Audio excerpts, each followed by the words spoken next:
안녕하세요. 오늘은 6번째 책에 대한 이야기를 해보려고 합니다. 이 6번째 책은 개성의 탄생이라는 책이고요. 주디스 리치 해리스라는 저자가 지은 책입니다. 여기는 카이스트 도서관이고요. 지금은 중간고사가 채 일주일이 남지 않았습니다.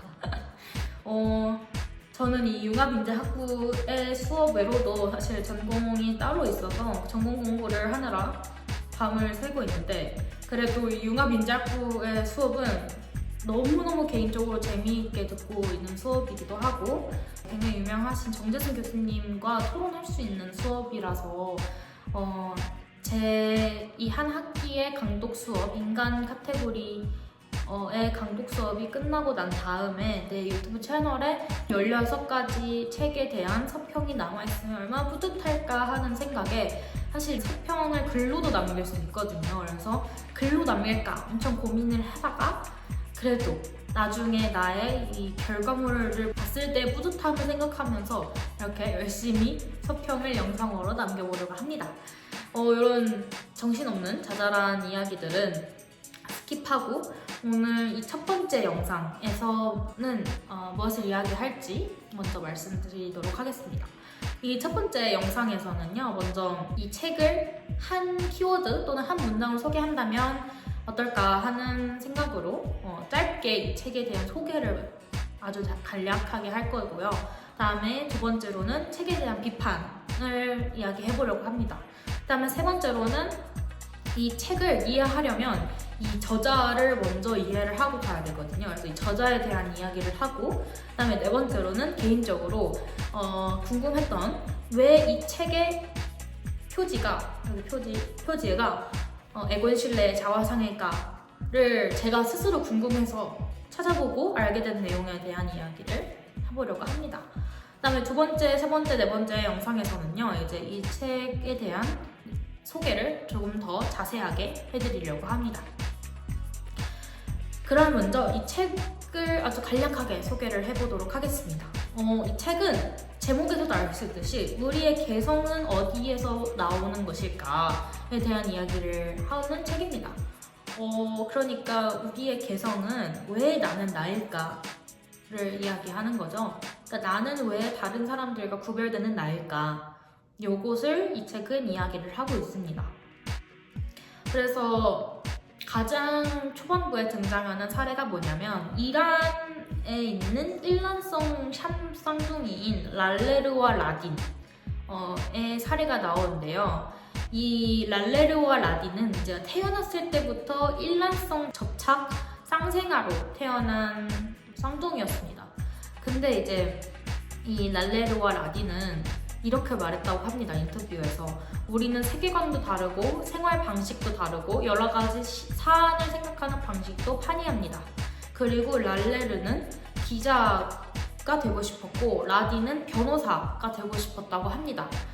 근데 이제 여기에서 이야기하는 것은, 이 책에서 이야기하는 것은 일란성 쌍둥이라면 유전자도 동일할 텐데, 왜냐면 일란성 쌍둥이는 자연의 자기복제 기술이니까 정말 유전자도 동일할 텐데, 그 다음에 붙어 있으니까 접착 상생아로서 계속 붙어서 살았으니까 보고 겪은 거, 그 다음에 부모님으로 받은 교육, 그 다음에 교육받은 환경이나 자기 주변의 또래 친구들 모두 다 똑같은 환경에서 자랐을 텐데 왜 이렇게 랄레르는 기자가 되고 싶고 라딘은 변호사가 되고 싶을 정도로 다른 인격체, 다른 개성을 가지게 되었는가에 대한 물음표를 딱 던지면서 이 책은 시작을 합니다. 되게 흥미로운 질문이었던 것 같아요. 어떻게 이란성이나 아니면 일란성 쌍둥이인데 접착 쌍생아로 태어나지 않은 사람이라면 물론 겪는 것, 그 다음에 자기 주변의 친구들이 다 달라지니까 개성이 다른 것은 이해가 되지만 왜 이렇게 일란성 접착 쌍생아마저도 개성이 다르게 나타날까? 이 책은 질문을 던지고 있습니다. 흥미로운 질문이었고요. 그래서 이 책에서는 사실 명확하게 이 두 접착 쌍생아까지도 왜 개성이 다르게 나타날까, 발현될까에 대한 명확한 정답은 주고 있지 않습니다. 그냥 아마도 이런 이유 때문일 것 같다라고만 이야기를 하고 있는데, 그것보다도 이 책의 중점은 뭐냐면 총 10장으로 이루어져 있거든요. 근데 총 10장 중에서 7장까지 기존의 개성 발달에 대한 행동 발달 심리학이나 아니면 이런 기존의 심리학 이론을, 개성에 관한 이론을 비판하고 있습니다. 굉장히 과학적이고 논리적으로 비판하고, 기존의 이런 이론들은 개성의 탄생에 영향을 주지 않는다라고 논리적으로 반박한 뒤에, 그다음에 8장, 9장에서는 그 저자가 생각했을 때 내가 생각하기에는 개성이 이런 요인 때문에 나타난 것 같다라고 이야기를 하고 있고, 이제 10장에서는 이 개성이 뇌에서 어떻게 작용하는가에 대한 이야기를 아주 간략하게 하고 있습니다. 그래서 이 수업을 담당하신 정창승 교수님께서는 사실 저희에게 시험도 얼마 안 남았으니 중간에 8, 9장을 읽지 말아라, 사실 이거는 그렇게 명확한 답도 아니고 가설일 뿐이니 8, 9장은 아예 그냥 시험도 있으니 넘기고, 그 기존의 개성이나 성격 발달에 대한 이론들을 읽고 저자가 이걸 어떻게 반박했는지, 그 다음에 10장에서 뇌가 어떻게 복합적인 유기적인 모듈로 작용하면서 성격, 성향 또는 개성이 발달되는 것인지에 대한 이 작가의 가설을 한번 읽어봐라 라고 하실 정도로 명확한 답은 나와 있지 않습니다. 그럼에도 불구하고 기존의 권위적인 이론에 대한 반박을 했다는 점이 이 책의 가장 핵심이었던 것 같습니다. 그래서 이 책엔 정말 전체적으로 키워드 하나만 잡자면 개성이고요. 그 다음에 권위주의에 대한 도전, 이런 두 가지 키워드로 요약을 할 수 있을 것 같고요. 왜 나는 나일까? 왜 나는 다른 사람들과 다른 나일까?에 대한 기존의 심리학 이론, 그 다음에 새로운 관점을 읽으시고 싶은 분들께 추천드리는 책입니다. 왜냐면 이 책이 또 특별한 점은 뭐냐면, 기존에 있는 진화 발달, 진화 심리학의 저서들은 모두 보편적이고 굉장히 그룹으로 명시되는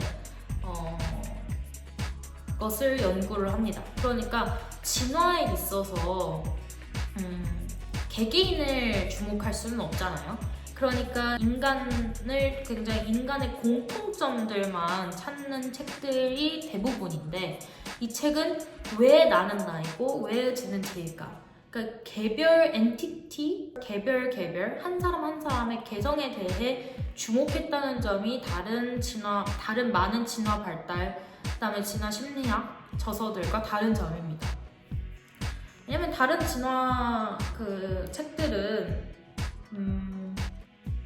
인간을 사실 엄청 크게 묶잖아요. 사실 인간을 묶는데도 위어드 말고는 호모 사피엔스, 그 다음에 명장류 이렇게 묶지, 위어드는 그래도 위어드라는 특정 집단, 그 다음에 아프리카 집단, 이렇게 아시아 집단 이렇게라도 분류를 해주지만, 보통 대부분의 저서들은 호모 에렉투스, 호모 사피엔스 이런 식으로 굉장히 큰 카테고리로 우리를 묶고 있잖아요. 그런데 이 책은 개별 엔티티, 개별 인간과 개성에 대해 주목을 했다는 점이 또 기존에 제가 말씀드렸던 서적들과 다른 특별한 포인트였던 것 같습니다. 그리고 두 번째로 말씀드리고 싶은 것은 이 책에 대한 비판점입니다. 사실 이 책을 읽으신 분들은 모두 다 느꼈을 텐데요. 이 책이 저자의 개인적인 악감정을 많이 담고 있습니다. 마치 이 책이 하나의 저주문 같아요. 그 정도로 누군가를 저주하는 뭔가 그런 책같이 느껴질 정도로 약간 욕을 퍼붓고, 그러니까 욕이 나오지 않을 뿐 욕을 퍼붓고 있다고만치 볼 수 있을 만큼의 비판이 신랄하게 담겨 있는데요. 사실 이 저자를 교수님께서 토론 수업 때, 토론하는 수업 때 좀 자세한 설명을 해주셨는데, 그 전에 제가 그 저자의 배경을 완전히 이해하기 전까지는 개인적으로 이 책을 읽으면서 이건 내가 무조건 서평에서 이야기를 해야겠다 라고 생각될 만큼 이 책이 남을 폄하하는, 약간 남을 다른 권위적인 학자들의 이론을 너무 악감정이 담겨 있게 비판을 하지 않았나 라는 생각을 했습니다. 네, 그래서 사실 읽기 거북할 정도는 아니지만 그래도 이런 개인적인 악감정이 이 텍스트에 담겨 있지 않더라면 이 저자의 주장이 얼마나 더 설득력을 가졌을까에 대한 생각이 좀 많이 들었고요. 그래서 이거를 꼭 이 책의 비판점으로 넣고 싶었습니다. 그러나 이 책의 저자를 이해하면 생각이 좀 달라지는데요. 그래서 이제 세 번째 이야기인 이 저자에 대한 이야기를 조금 더 해보려고 합니다. 이 저자는 주디스 리치 해리스인데요. 저자도 엘리트입니다. 이 전 책들과 똑같이 모두가 엘리트죠. 하버드대에서 심리학과 석사를 받고 MIT에서 심리학과 조교로 활동할 만큼 굉장한 엘리트인데, 이제 박사 과정에 도전할 때쯤에 병에 걸리게 됩니다. 그러니까 완전히 생활에 지장이 갈 정도의 병에 걸리게 되고, 그럼에도 불구하고 그 투병 과정에서 이제 계속해서 심리학 연구를 이어나갔습니다. 그리고 이 책의 이 저자가 개성의 탄생이라는 책을 내기 전에 냈던 책 중에 굉장히 뜨거웠던 도서가 바로 양육가설이라는 책입니다. 양육가설에서 이야기를 하고 있는 건 뭐냐면 아이의 성격 또는 개성의 발달에 부모의 양육 환경이 전혀 영향을 주지 않는다 라고 이야기를 하고 있습니다. 저도 근데 사실 이거를 맨 처음에 들었을 때는 납득이 되지 않았습니다. 왜냐면 저는 제가 생각하기에 저의 부모님의 영향을 많이 받았다고 생각을 하거든요.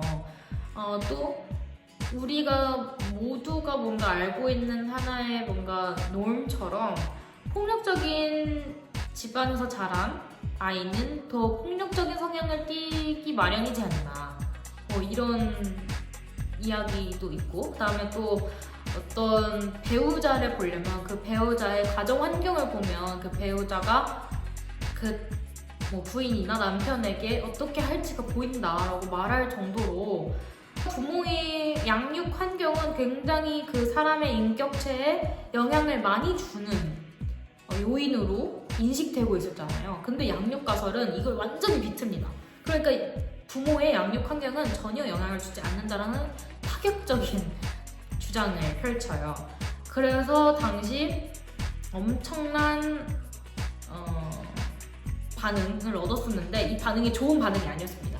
그리고 왜 좋은 반응이 아니었냐라고 하면은, 일단 첫 번째, 기존의 이론에 완전히 도전장을 내미는 이론이었기 때문이에요. 그 기존의 이론들은 모두 다 부모의 양육 환경이 아이의 발달이나 아니면 아이의 인격체 형성에 엄청난 영향을 준다, 거의 8알이다 라고 할 정도로 그런 이론들이 대부분이었고 메인스트림이었고, 권위적인 학자들 모두가 거의 대부분이 이 이론을 펼쳤는데, 이 주디스 리치 해리스가 이 이론을 완전히, 그 기존의 이론들에 완전히 반대를 되는 이론을 냈기 때문에 그 당시 주류 의견들로부터 엄청난 반발을 샀고요. 또 두 번째는 아카데미가 아니라 인더스트리로부터도 반발을 겪었습니다. 왜냐면 이 부모의 양육 환경이 아이의 성격이나 인격체 발달에 엄청나게 큰 영향을 준다라는 프로파간다 또는 이 아이디어를 주입해야 그 어린아이의 에듀케이션 시장이 크잖아요. 왜냐면 부모의 지도나 아니면 양육 환경이 중요하다라는 의견을 널리 퍼뜨려야 아이의 촉감놀이 키트, 어린아이들에게 읽히는 그런 어린이 책들, 또 어렸을 때부터 농구를 하면 아이가 더 키가 빨리 큰다라는 이런 아이디어들이 있어야 어린이 농구 교실, 어린이 주산 교실, 어린이 수학 교실, 영어 교실 이런 산업체들이 발달하고 돈을 벌 텐데 이 양육가설에서 이야기를 하고 있는 부모의 양육 환경은 전혀 영향을 주지 않는다라는 이런 아이디어가 주입되면 어떻겠어요? 이런 산업체들이 돈을 못 벌잖아요. 그러니까 인더스트리의 반발도 많이 섰다고 합니다. 그리고 여기에서 멈추지 않고 이 주디스 리치 해리스는 어떤 주장에 또 반박을 하냐면요. 당시 프랭크 설로웨이라는 하버드 심리학과의 학과장이자 심리학계의 대부의 의견에 도전장을 냅니다. 이 프랭크 설로웨이는 성격 심리학에서 빼놓을 수 없는 인물인데요. 하버드 학과장이라면 말이 끝났죠. 이 프랭크 설로웨이가 당시 내놓은 이론이 뭐였냐면 출생 순서가 그 아이의 성격에 영향을 미친다라는 주장이었습니다. 그러니까 첫째는 의젓하고 책임감이 강하며 시스템에 순응하는 스타일 성향이 강하고, 반면 둘째는 철없는 바나나, 그 다음에 조금 통통 튀고 첫째에 비해서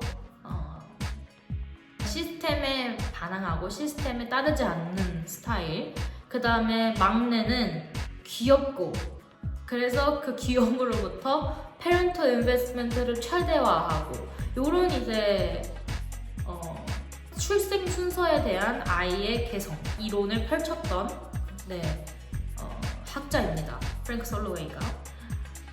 근데 사실 어느 정도 이해는 공감은 되잖아요. 우리도 처음 보는 사람 또는 친해지려고 하는 사람이랑 이런 이야기를 하잖아요. 너 되게 의젓하다, 너 되게 책임감 강하다, 너 집안에서 막내지, 집안에서 첫째지, 아니면 장녀야, 장남이야 라는 이야기를 하고, 또 굉장히 그룹에서 귀엽고 애교를 잘 부리는 친구가 있다면은 너 막내지, 아니면 너 둘째구나, 이런 이야기들을 잘 주고받잖아요. 이런 이야기들 안에도 사실 이 프랭크 설로웨이가 말하는 출생 순서가 미치는 그 아이의 성격에 대한 이 이론이 사실 암묵적으로 담겨 있는 거예요.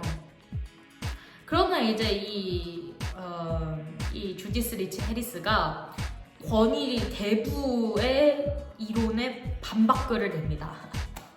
그게 이제 개성의 탄생인 거고요. 개성의 탄생에도 이 프랭크 설로웨이의 의견을 완전히 반박하는, 프랭크 설로웨이의 의견은 틀렸다라는 의견이 아주 자주 나옵니다. 그러면서 욕을 쓰진 않았지만 욕 같은 문장들도 많이 나오고요. 근데 작가가 이걸 어떻게 비판했냐면, 모든 사람들은 집 안에서는 막내의 특성이 나오지만 상황에 따라 그 사람이 놓여져 있는 상황에 따라 다른 퍼스널리티로 갈아 끼워 넣는다. 그러니까 이 출생 순서가 아이의 성격에 영향을 미치는 것은 아니다.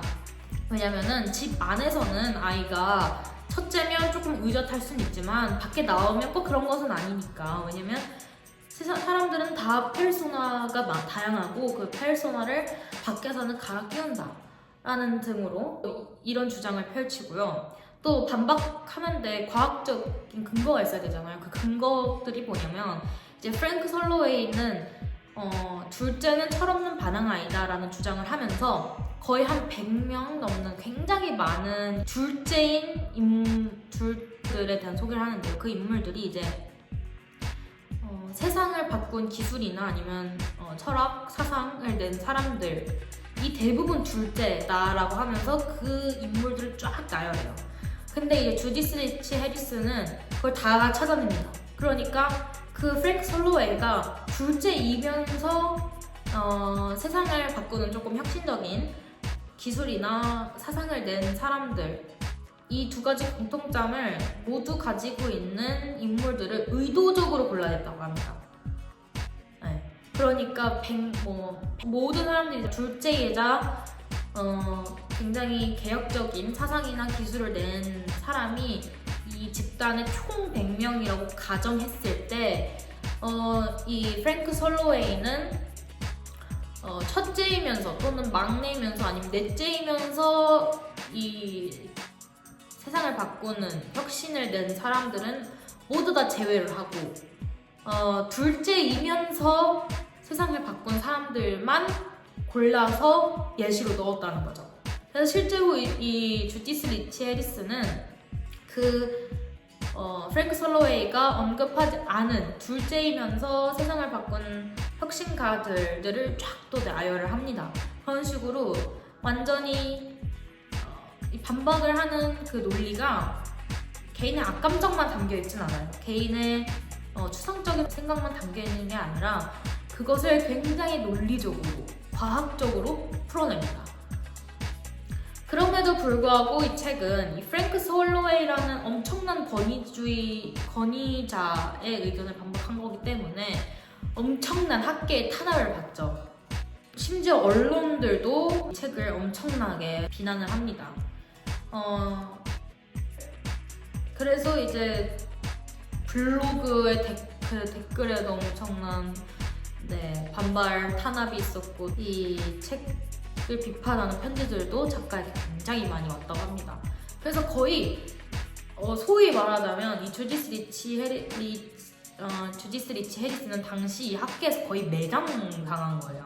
그러니까 몸도 아프지, 여성이지, 거기에다가 그 학계의 권위자에게 대들었다라는 이미지가 씌워지게 됩니다.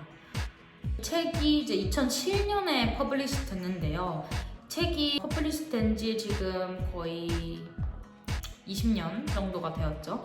20년 정도 되니까, 그러니까 15년 정도 지나니 이 책이 이제 학계에서 인정을 받게 됩니다. 그리고 15년이 되기 전에는 하버드에서 이제 상을 받기도 했는데요. 프랭크 솔로웨이의 후배들이 사실 주디스 리치 해리스를 인정해 준 겁니다. 시간이 지나고 난 다음에. 근데 이마저도 그 상을 준 사람이 사실 프랭크 솔로웨이를 반대하고 프랭크 솔로웨이를 싫어하는 집단이 띄웠다고 해요. 그러니까 결과적으로 주디스 리치 해리스는 당시에 어떻게 보면 학계에서 매장당했던 그런 가슴 아픈 이야기를 가지고 있는 저자인 거죠. 그래서 어쩔 수 없이 이 책에 굉장히 많은 curse들이 들어있는 것 같습니다. 그래서 이런 저자의 이야기, 아니 백그라운드를 보고 다시 이 책을 생각해 보니까 이 책이 가지고 있는 메시지는, 그러니까 그 책 안에 개성의 탄생에 대한 이야기 외로 이 책이 퍼블리시 되기까지의 이야기를 봤을 때 이 책 자체가 가지고 있는 메시지는 학문적 권위에 기대지 말아야 한다라는 것 같습니다. 그러니까 예를 들면 우리가 아인슈타인이 이야기한, 아니면 아인슈타인의 이론이다라고 하면은 거의 무조건 믿으려고 하잖아요. 하지만 때로는 굉장히 권위주의적인, 굉장히 대부라고 불릴 만큼 학계에서 유명한 사람들이 얘기한 이론이라고 하더라도 때로는 이것을 무조건적으로 받아들이는 것은 옳지 않다라는 메시지를 이 책은 가지고 있는 것 같습니다. 그래서 이것을 한 문장을 정리하자면 학문적 권위에 기대지 말아야 한다. 주디스 해리스가 프랭크 솔로웨이의 주장을 반박한 것처럼 이런 이야기를 꼭 하고 싶었고요. 그렇지만 물론 그 네이처에 실리는 논문이 나의 생각보다 맞을 확률이 훨씬 더 높죠. 훨씬 더 높지만 그럼에도 불구하고 무조건적 수용 자세는 피해야겠죠. 그래서 실제로 교양 수업에서 배운 내용인데 스튜어트 헐이라는 영국 학자가 발표한 인코딩 디코딩 이론이 있는데요. 그 이론에는 총 3가지 어디언스 리딩 방식이 나옵니다. 그 첫 번째 방법은 dominant, preferred reading이라고 그 텍스트나 미디어가 주는 메시지를 보지 그대로 100% 받아들이는 독자들을 일컬어 dominant, preferred reading이라고 하고요. 그 다음에 이제 그 텍스트나 메시지를 비판적으로 받아들이는, 부분적으로 수용하거나 또 이제 자신의 경험이나 이런 걸 담아 reinterpret, recontextualize 하는 사람들을 이제 일컬어 negotiated reading이라고 하고, 그 다음에 아예 이 텍스트를 이해는 했지만 완전히 반대로 생각하고 아예 받아들이지 않고 반박하는 그런 독자들의 리딩 스타일을 일컬어서 oppositional reading이라고 합니다. 근데 제가 이제 여기에서 이야기를 하고 싶은 거는, 우리가 이 책이 주는 메시지를 이해하고 난 다음에는 우리도 negotiated reading 스타일을 고수하는 것이 조금 더 올바른 리딩 방식, 아니면 어떤 가설들을 받아들이는 방식이 아닐까 생각을 했습니다. 개성의 탄생의 이 표지가 왜 에곤 실레의 자화상을 가지고 왔을까에 대한 개인적인 궁금증을 찾아본 그 이야기를 한번 해보려고 합니다. 제가 개인적으로 이제 예술에 대한 관심이 커서 이 표지를 보자마자 이거 에곤 실레의 자화상인데? 라고 했었는데요. 궁금했습니다. 왜 에곤 실레의 자화상을 표지로 선택했을까? 저는 그 체코에 있는 체스키 크로농구에 있는 에곤 실레 미술관에 다녀올 정도로 뭔가 이 에곤 실레라는 작가를 좋아하기도 했고, 그다음에 이제 빈 미술관에도 구스타프 클림트 그림과 이제 에곤 실레의 그림들이 있죠.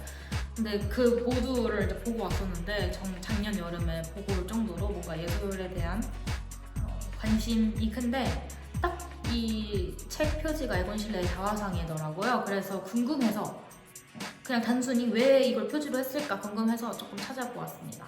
그래서 에곤 실레의 자화상이 갖는 의미와 개성이 어떤 관련이 있는지에 대한 이야기를 해보려고 합니다. 이제 에곤 실레는 1980년대에서 1990년대 초에 활동한 작가인데요. 그 당시 시대상을 한번 이해해 볼 필요가 있습니다. 그 19세기 말에서 20세기 초는 유럽이 근대의 한계에 부딪히는 시기였어요. 그러니까 산업화로 이제 인간이 어떻게 보면 부품처럼 commodified labor force라고 하죠. 약간 상품화된 노동력으로 여겨지던 상황이었고, 그다음에 도시화가 이루어지던 시기였죠. 익명성도 갖고 고립되는 시기였습니다. 그래서 이 시기에 사람들의 정체성에 혼란이 많이 오게 되었고요. 그 다음에 제국주의와 전쟁의 그림자가 이때부터 드리워지게 됩니다.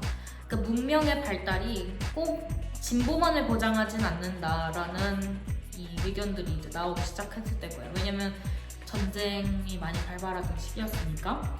그 다음에 중요한 것 중 하나가 또 이제 프리드리히 니체가 신은 죽었다라는 유명한 말을 남기던 시기였습니다. 그래서 이때 종교적 가치관이 붕괴됩니다.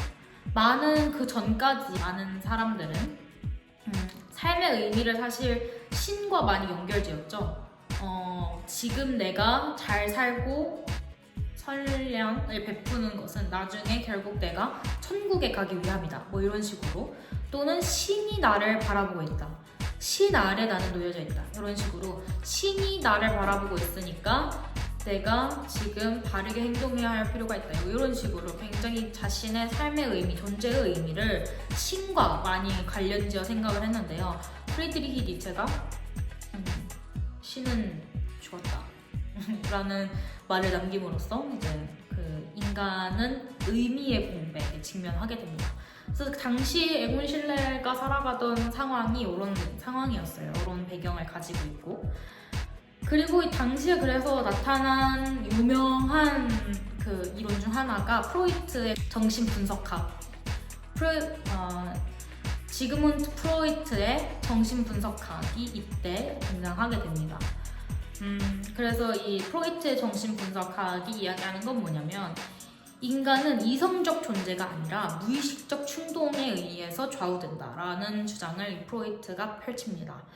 그래서 이 이론은 당시에 충격이었어요. 왜냐하면 나는 나를 알고 있다는 전제가 정신 분석학에 의해서 붕괴되었기 때문입니다.